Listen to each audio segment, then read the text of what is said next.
Who came up with the nWo gimmick? That was Eric Bischoff's. Okay. Eric Bischoff's idea. He ran it by me in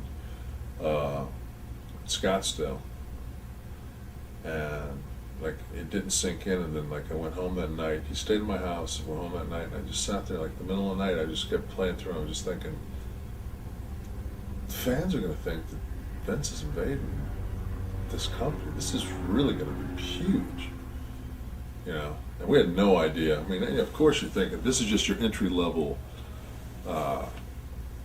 angle. Like this is just to get you in the door, and this Right. won't last very long. And the biggest thing was we couldn't use our names. Did that bother you at all, or?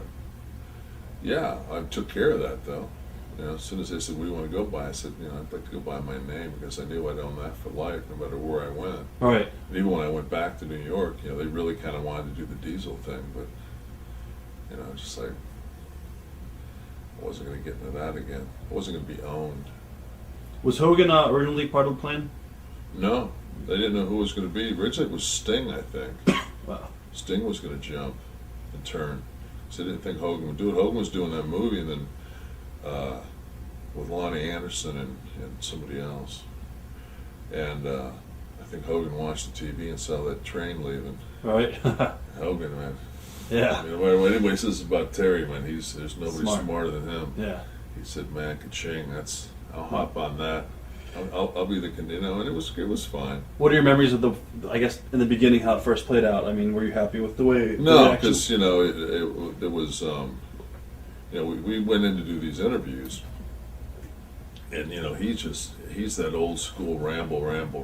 You know, Scott and I were soundbite guys. Right. You know, we were trying to keep it real, and you know we didn't want to do it like a wrestling angle. We thought the thing to make this thing work would be like to be anti-wrestling, anti-everything.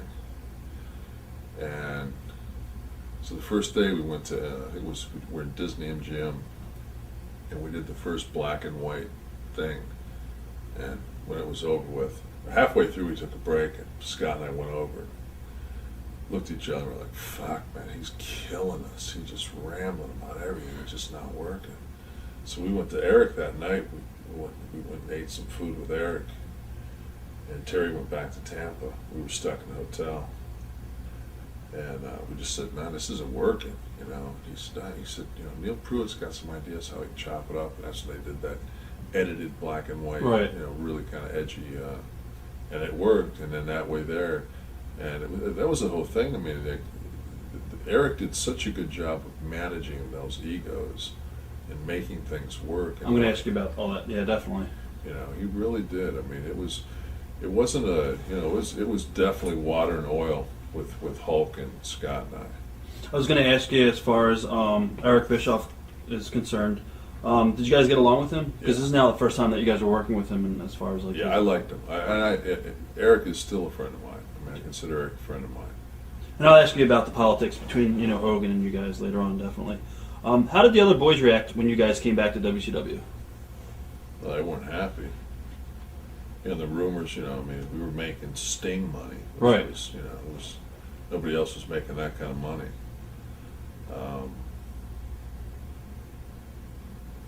And I think it was one of those situations where, you know, every time we'd say something, we'd say, "Well, in New York, this is the way we do it. In New York, this is," and they were just like, "So, like, fuck, shut these guys up."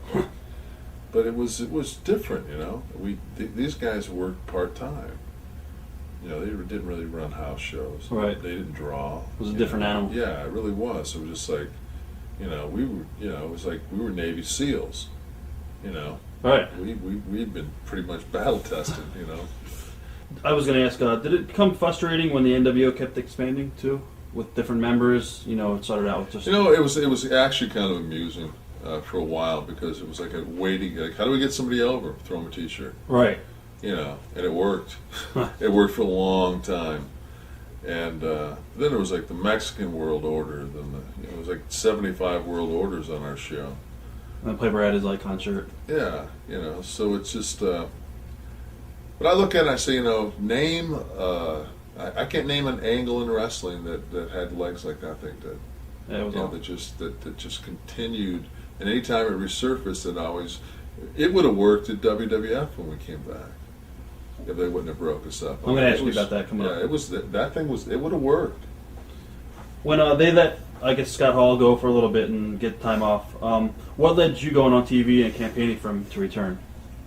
Nobody told me I couldn't. All right. Did you get heat for that at all? All the time. But they never told me, we'll fire you if you say this. All right. Because then I was going to go into my freedom of speech and, you know. And it was good for TV because it gave us that, you know. Perfect for the characters. Yeah, it was what they wanted. Then they started, you know, Russo came in and basically told me, you know, bring up Scott, bring up Scott, which was great for him. Knowing that he's going to come back eventually, or? Yeah. Right. How'd you like Vince Russo working with Vince? I liked Vince. I still work for him now. Right. He gets it. He just always has somebody pulling, you know. He never gets to do what he wants to do. He always has somebody monitoring. When he came up to WCW, you know, we had a standard and practice guy sitting in our booking room, you know, that just really kiboshed 90% of the stuff that you would even try to throw out. So it was, he got there and realized it was, you know, it wasn't going to work.